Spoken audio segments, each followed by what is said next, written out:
ہمارے درمیان میں آ کر تم سے اپیل کر رہا ہے کہ اب یہ مقابلے کا وقت نہیں، یہ تعاون کا وقت ہے، یہ تعاون کا وقت ہے، یہ کوآپریشن کا وقت ہے۔ اگر ہم یہ تینوں سماج مل جائیں گے تو یاد رکھو 70 سال سے 22% لوگ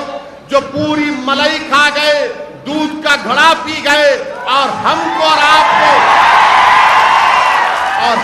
آپ کو یہ کہہ دیا کہ تم ایک چپراسی کی نوکری کے لیے لڑو، تم ایک کانسٹیبل کی نوکری کے لیے لڑو، تم ایک ٹیچر کی نوکری کے لیے لڑو۔ آج میں آپ سے اپیل کر رہا ہوں کہ جس دن اس ملک کا مسلمان دلت مسلمان کو سمجھے گا، اس ملک کا مسلمان دلت سماج کی تکلیف کو سمجھے گا، اس ملک کا مسلمان جب ہمارے بیکورڈ کلاس کے بھائی اور بہنوں کی تکلیف کو سمجھے گا، جب بدر کا مسلمان اپنی اولاد کو، اس کی تکلیف کو، اس کے مستقبل کو، جس کے بارے میں فکر مند رہتا ہے، میں آپ سے اپیل کر رہا ہوں کہ ویسے ہی تکلیف آپ کو اپنے دلت بھائیوں کے بچوں کے تعلق سے سوچنا پڑے گا، ہمارے بیکورڈ کلاس کے بھائی اور بہنوں کے بارے میں سوچنا پڑے گا، اس لیے کہ ہمارے کانسٹیٹیوشن میں لبرٹی، ایکوالٹی، فریٹرنیٹی اور جسٹس کی جو بات کہی گئی ہے، وہ اسی وقت ہوگا میرے عزیز دوستوں اور بزرگوں جب ہم تعاون کریں گے، جب ہم لوگ کوآپریشن کریں گے، تبھی جا کر ہم یہ تمام چیزوں کو حاصل کر سکیں گے۔ یاد رکھو نوجوانوں، اگر ہم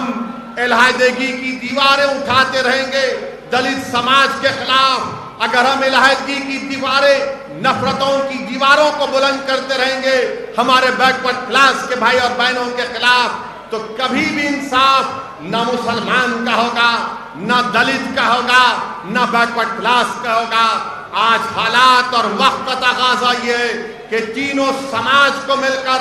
بابا صاحب امبیڈکر کا جو خواب ہے کہ تم کو لبرٹی، ایکوالٹی، فریٹرنیٹی اور جسٹس کو حاصل کرنا ہے۔ میں بدر کے دلت سماج کے ذمہ داروں کی موجودگی میں کہہ رہا ہوں کہ بھارت کی پارلیمنٹ میں دلت بھائیوں اور بہنوں کے لیے پارلیمنٹ کی سیٹوں کی ریزرویشن ہے، 100 سے زیادہ سیٹ ریزرو ہے، مگر بابا صاحب امبیڈکر نے ان لوگوں کے بارے میں کیا کہا تھا؟ کسی ایک پریس کے نمائندے نے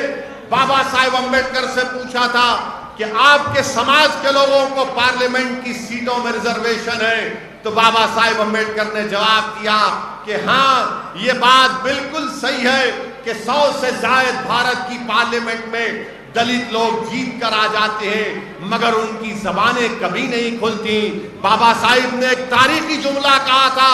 میں ہمارے بدر کے دلت بھائیوں کو سنانا چاہتا ہوں۔ بابا صاحب امبیڈکر نے کہا کہ پارلیمنٹ میں بیٹھ کر اپنا منہ اسی وقت کھولتے ہیں جب ان کو انگڑائی لینا پڑتا ہے۔ یہ امبیڈکر نے کہا تھا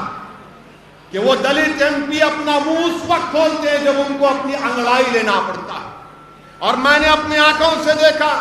کہ بھارت کے پارلیمنٹ میں اکنامک گراؤنڈ کے اوپر ریزرویشن دے دیا گیا، اور کوئی دلت ایم پی ہمت نہیں تھی کہ کھڑا ہو کر بول سکے ارے یہ تو بابا صاحب کے سمویدھان کے خلاف ہے، اکنامک گراؤنڈ پر ریزرویشن دے دیا گیا۔ میرے عزیز دوستوں اور بزرگوں،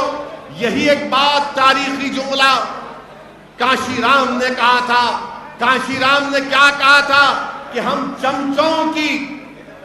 چمچوں کے ایج میں زندگی گزار رہے ہیں، یہ وقت پورا چمچوں کا ہے، تو یاد رکھو جب تک آپ چمچا گیری کرتے رہیں گے تو غلامی تمہارا مقدر بن جائے گا، کریں گے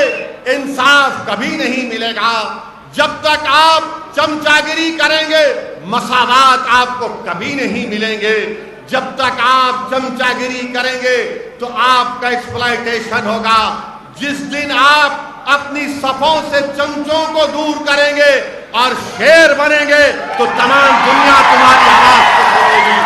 میں آپ کو بتانے آیا ہوں کہ اب یہ چمچوں کی ضرورت نہیں ہے جو ہمارے مستقبل کا سودا ایک بروکروں کی طرح، ایک ایجنٹ کی طرح 70 سال سے کرتے آئے ہیں۔ آج میں بدر کے نوجوانوں کے درمیان میں کھڑے ہو کر کہہ رہا ہوں کہ بدر کے مسلمان